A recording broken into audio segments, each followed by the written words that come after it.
Will AI replace real estate agents? That's the question I asked Jason Abrams. He's the head of industry and learning at Keller Williams. He wrote an entire playbook on using AI, and he has a second part coming out soon.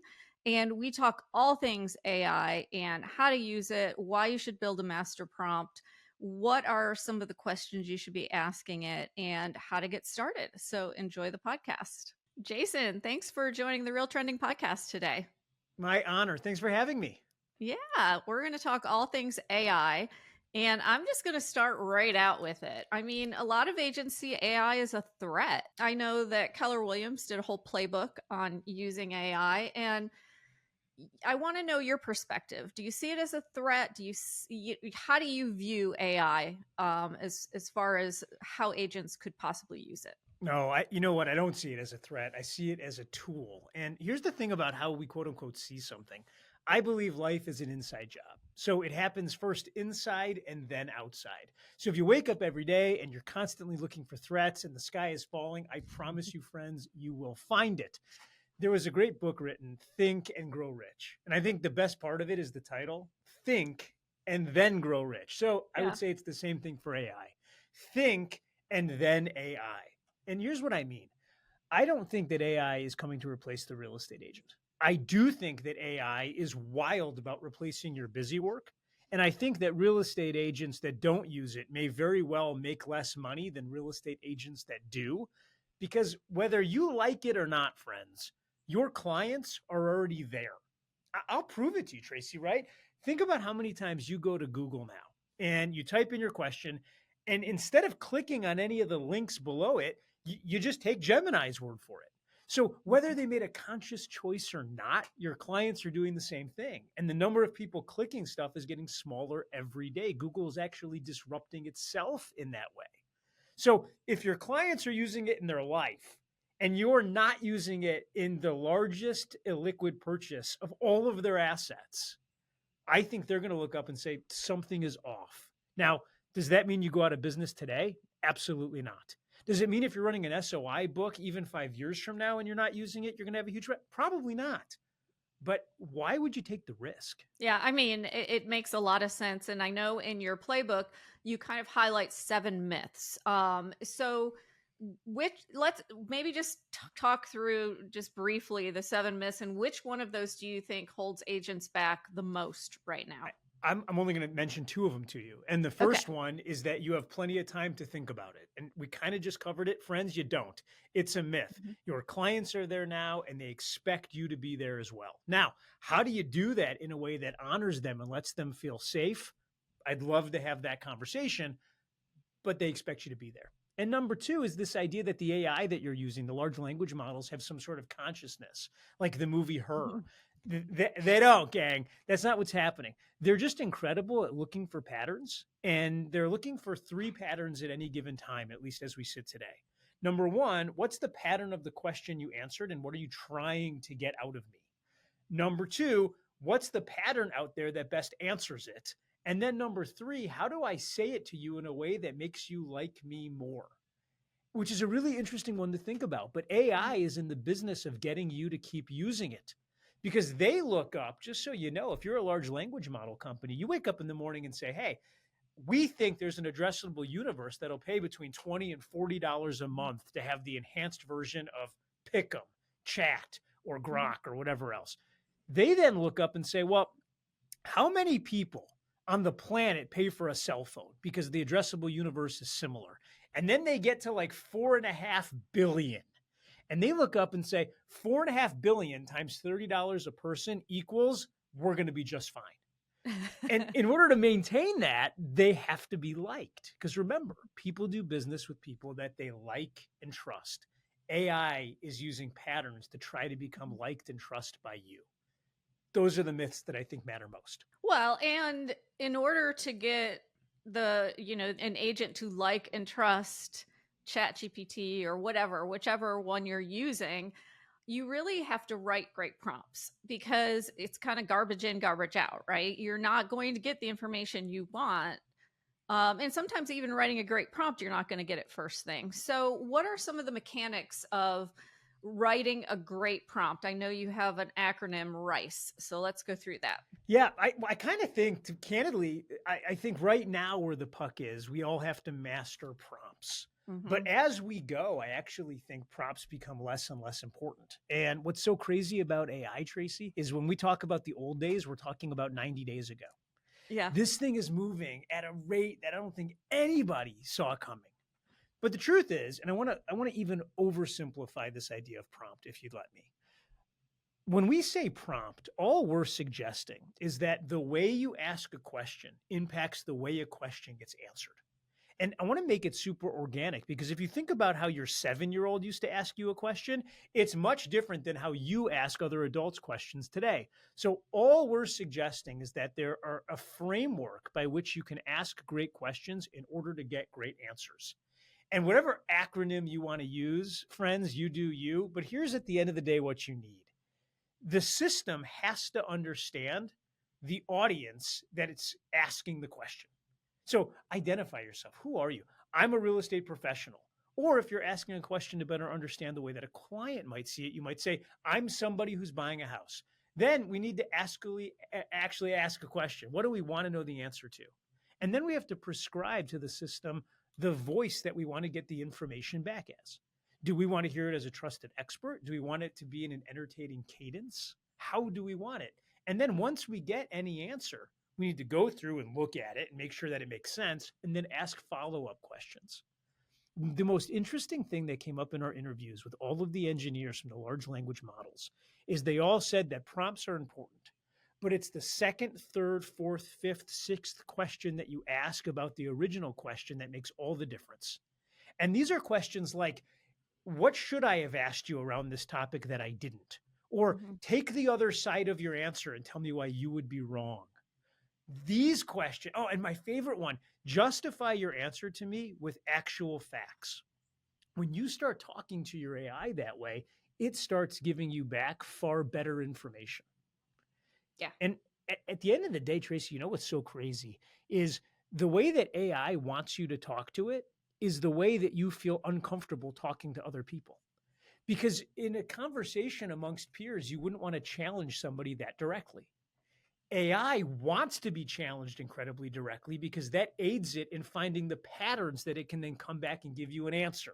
So the more direct you can be, the better off you're going to be. So this is a divisive question, but do you say please or just go Oh, right into it?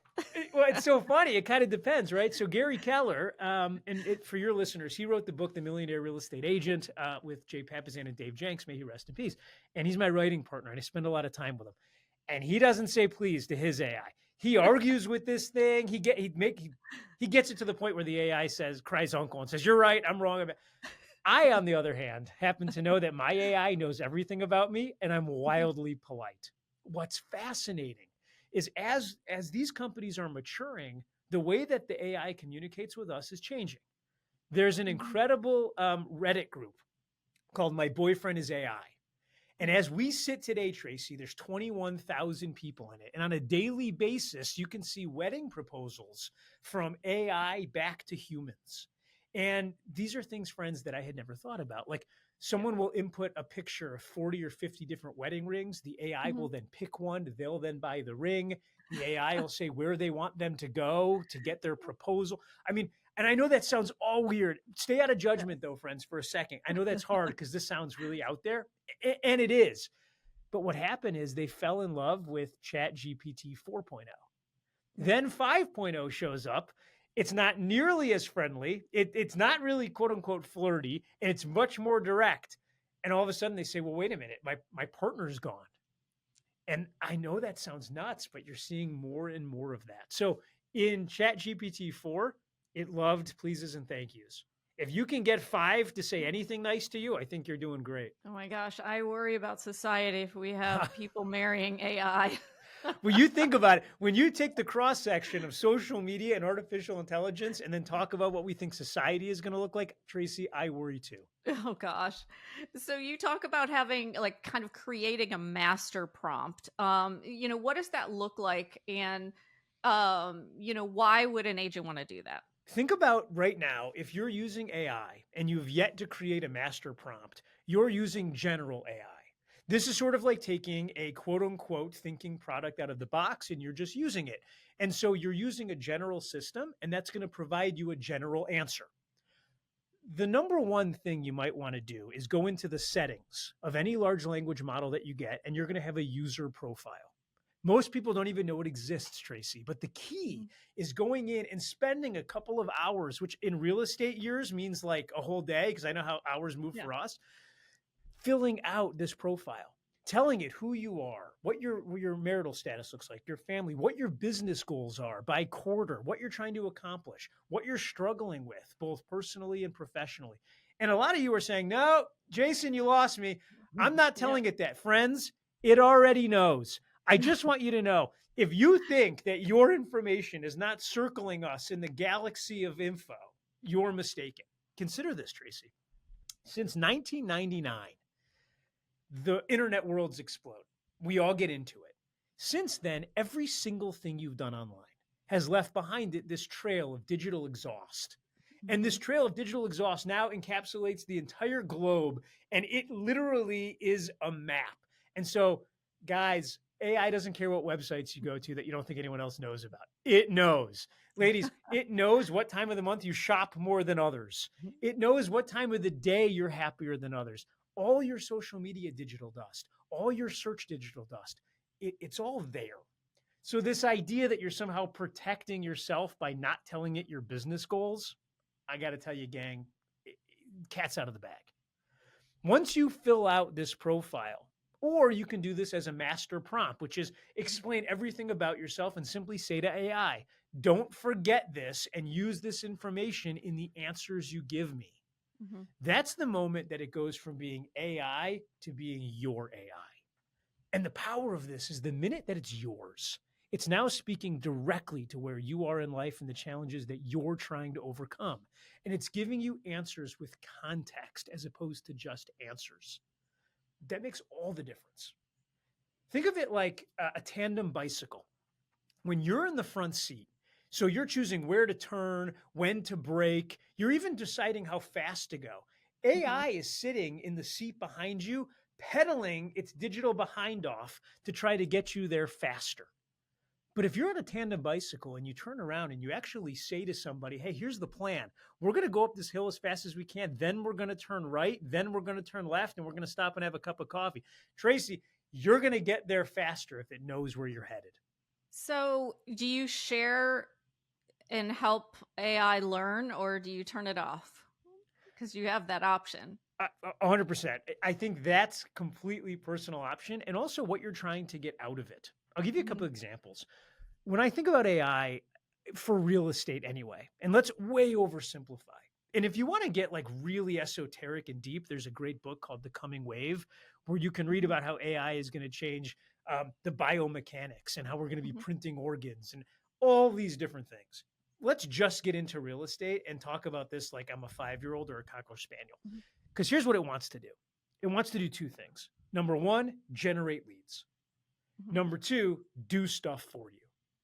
Most of the industry is spending their time on the do stuff for you side of it. And when we think about what we want it to do for us, it falls into a handful of buckets. We're using it to help create content, edit content, and make us smarter. And the first two buckets are self-explanatory. The second one is I'm using it to help role play. I'm using it to help practice a negotiation before I go. I'm using it to help me create a CMA, even though I'm more than capable of doing it. It's doing stuff and simply saving me time. The next bucket, which is lead generation, isn't quite as simple. And I would tell you, if you're living and get stuff done, you don't need it learning from you. But if you're going to live in bucket number two, which is I want AI to generate leads for me, it better be learning every day. Yeah. I mean, I've heard of people uploading financial documents and things like that and not turning it off. So I guess it really depends on how much Your you want to level share of, out there too. I'll tell you what, one of the number one uses that we're seeing in AI right now, if you look at the polling, is people inputting when they get medical reports back and blood tests and asking the system, what does this mean? And I just want to caution everybody, and I want to remind you, if you went to Google every time you had a headache, friends, you diagnosed yourself with terrible illnesses every other day. So please Yeah, be careful. definitely.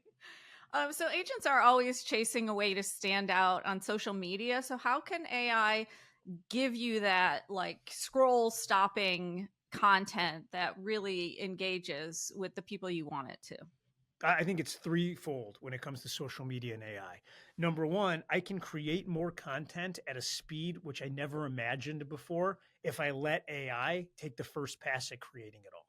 So let's get really tactical. This is the sort of thing where you actually say to AI, I'm running a social media campaign. I'm a real estate agent. I want listings in my marketplace between these price ranges. Give me the social media posts, 2 a day, every day for the next 60 days that will build confidence and comfort in the consumer. Use pictures, use graphs, and make sure everybody laughs. Mhm. Getting that specific and then sitting back and seeing what it creates for you, Tracy, you'll be amazed Mhm. because it's going to save you so much time. It's easier to edit a document than write one from scratch. So that's number one. Number two, I think its ability to take large amounts of information and put it into graphical form is unparalleled. So Mhm. asking it to create a graph a day or 2 graphs a day that talk about the local real estate market for you and cite its sources, incredible way to stand out on social media. Yeah. And then Yeah. finally, number three, when we think about what the consumer on social media wants and what makes them stop their scroll, is when we have a post that answers a specific problem that they have in their life. Remember, there's only two ways to sell something: solve a problem or present an opportunity. AI has the ability to know what the most common problems in your marketplace are, categorize those for you, and it can even give you what to say as the answers. And in this way, you can stand out in social media really quickly. Yeah, absolutely. So compliance, let's talk about it. There's a lot of clear compliance warnings around AI, copyright, fair housing, data privacy. What do you think is the biggest legal or ethical mistake you see agents making with AI tools? Candidly, I don't see a lot of agents making ethical mistakes yet with AI, Yeah. and I can only see what I can see. Hmm. Uh, Needless to say, it's never been more important, and it's always important to run a completely compliant business. So when we think about that, we need to know that TCPA applies to AI voice calls. We need to Hmm. know that people have to opt in and know that they're actually talking to an AI system.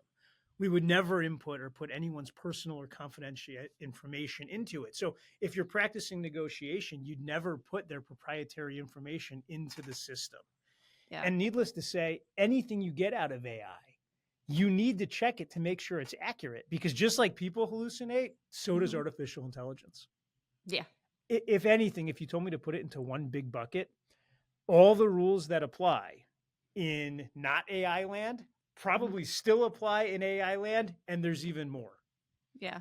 I know they're talking about new measures that disclosure has to be made, and I think they're going to give you like a certain, if it's 50% AI, if it's whatever, created by AI. So that'll be interesting. So yeah. You know what's so wild is my mother, right, who's my Hmm. confidant. I talk to her every day. My mom said, I'll never talk to an AI. I said, no problem. Then on Spotify, I got her listening to an AI musician, but she didn't know. And when I told her it was AI, she said, but I like it. And in that Hmm. moment, I said, I know. And in a year, you'll like talking because they're going to solve your problem faster. Yeah. And that she still told me I was wrong. That was a bridge too Yeah. far. But I promise you, Tracy, at some point, we're going to get there. Yeah, yeah, it's interesting. So, most people know Chat GPT, but there are others. So, how does an agent decide what to use?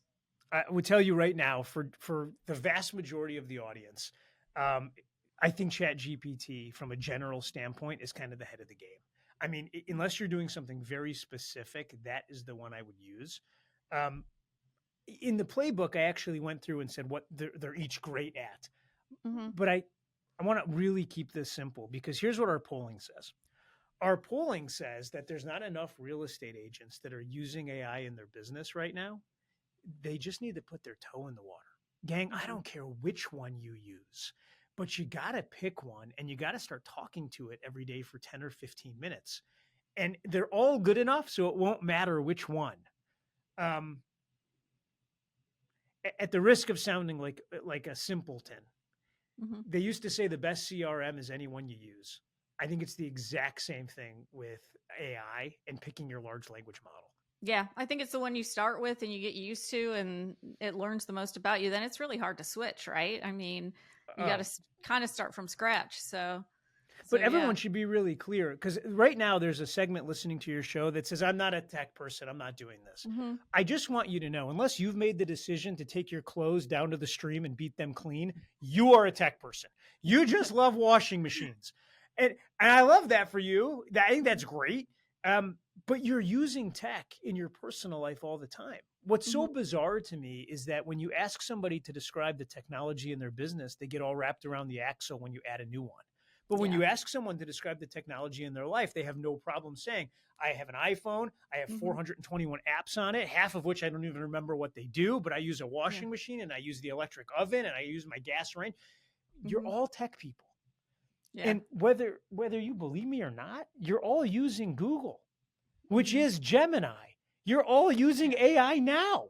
I'm just Yeah. asking you to be more purposeful about it. Yeah, definitely.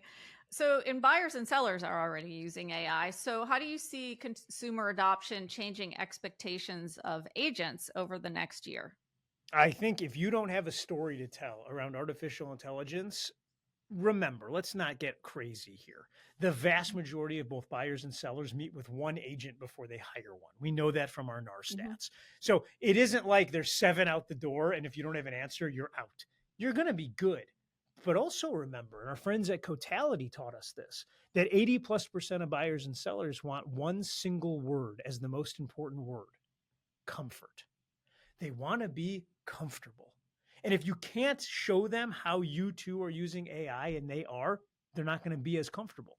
So, what I'm prescribing is I'm saying, look, get a sheet of paper. And on one side of it, write agent intelligence. And on the other side of it, put artificial intelligence. And Hmm. just list out the things that you're going to do. And then list out the things that AI are going to do. And then on the top of it, write AI empowered real estate agent and just talk to them and say, look, I use AI in my Hmm. business, but here's what I found. When you don't do that, you're always afraid that they're going to think you're cheating. Yeah. When I work with people in my company, I know that they're using AI, but they're terrified of getting caught and thinking that I'm going to think less of them for having done it. When I walk behind people and they quickly minimize their screen now, I used to know what that was for. Now I think it's because they're using AI. And I Yeah. think the only way to get people comfortable is to simply say AI saves time, but there are some things that I'm always going to do. I'm going to use AI to help write things, but in the end, I'm going to Hmm. proofread them and make sure they're right. I'm going to use AI to help me make sure the photos look great, but I'm going to direct the photographer. I'm going to use AI to help me get data as fast as I can, but I'm the one helping you with pricing and I'll personally be doing your negotiation. I'm going to use AI to help us get through all of the steps, but I'm the one that's doing the thinking. Think of it like this. I told you to label it agent intelligence and artificial intelligence. I could have said fiduciary and functionary because the Yeah. fiduciary does the thinking and the functionary does the work. This one sheet of paper can explain to a buyer and seller exactly how you think about it and create a lot of comfort. That's interesting. That's a great tip, honestly. I've never heard that before either. And it's, in a conversations about value, right now, I mean, what better way to add value than to lay that all out for a buyer or seller? So, Oh, I yeah. think that's the missing page in every buyer and listing presentation I've seen, Hmm. but I'm starting to see the biggest teams in the country start to put it in. Yeah. Coming to a town near you. Yeah, and honestly, it makes sense because it makes you look modern and with it, and it looks like you really understand your business more. I guess I would say, like or understand the world around you and where it's going. I So think that's absolutely right. yeah. So which pays off faster, AI for productivity or AI for lead gen? I think for speed, AI to get stuff done is going to quote unquote pay off faster because Hmm. whether you've been into it or not, for the last 2 years, people have been in their garage tinkering away at Hmm. little pieces that do very specific things. But for the long term, it's not even close. AI for lead gen will absolutely be one of the best investments you can ever make in your lifetime. Yeah. And by the way, there's an entire generation of real estate agents who are going to miss it. Think of it like this, Tracey. If you could get in a time machine, let's say I had one here at Keller Williams, I got a time machine. You're going to love it. Leather seats. And you could go back to 1998 and you could be the first person in your marketplace to start working on search engine optimization, a word that no one had ever heard of before in 1998. Would you take me up on it? If the answer is yes, friends, then here's the good news. You are there right now when it comes to AI. This is called generative engine optimization. And it's the exact same thing that you think about with search engine optimization. Consider the human who says, who AI should I use to sell my house? Who's the best realtor in Bloomington? These are the questions that they're asking it. And what you want it to do is surface your name. And the race has just begun. It's literally just starting. And just like there was with SEO, there's going to be a very small group of winners. There's going to be a giant group of people that never even played. And then there's going to be the third group, which is going to wait 20 years and want to start now. Well, if they're on the Real Trends verified list, they have us doing it for them. So fantastic. I love what y'all are doing at Real Trends, by the way. And that's a big part of it. And you know why that matters so much, what y'all do on that list? At the end of the day, and a real estate agent, you'll understand this. You wake up in the morning and you've tried to become known and trusted to your database. And for a lot of agents, that's enough. I get enough repeat and referral business. I'm happy with that. Then there's this other group that wants to do more business. So they want to become known and trusted to their entire city. And they buy radio ads and they buy billboards and they do geographic farming. And they're known and trusted to two groups. Then there was this third group who said, I want to be known and trusted to the search engines. Now there's a fourth group. I want to be known and trusted to the LLMs. And when you think about how do you become known and trusted, well, think about your database. You got there because you did things to send out signals that they can trust you. Every time you sent a postcard, it reminded them you were still in the business. Every time you had a client event, it reminded them you're still a good person and you're alive. All of those sort of things are the trust signals. So now we're just learning what are the trust signals that AI wants to see to start feeling comfortable surfacing your name. And it's incredible. And I'm so excited about it because our industry, by and large, we kind of sat out SEO and the giant aggregators played the game and real estate agents sat on the sidelines and watched. And now it's all restarting again and we have a chance to become the winners. And I couldn't be more excited for agents. Yeah, that's interesting. My last question is just if an agent has 15 minutes a day to play with AI, what should they be doing? You should just be talking to it. You should get in, get your master prompt, get your goals in there, and simply start asking it questions. And you're going to say, well, Jason, what question do I start with? Friends, I don't care if you ask it why the sky is blue. You just need to start talking to it. And then at some point, you're going to ask it a question that actually matters. And you will be amazed at the answer you get back. Well, Jason, thanks so much for sharing everything from your playbook. We really appreciate you coming on the podcast. It's an honor. I love what you guys are doing. I'm a longtime listener, first time caller. Tracey, thanks for having me. Thanks.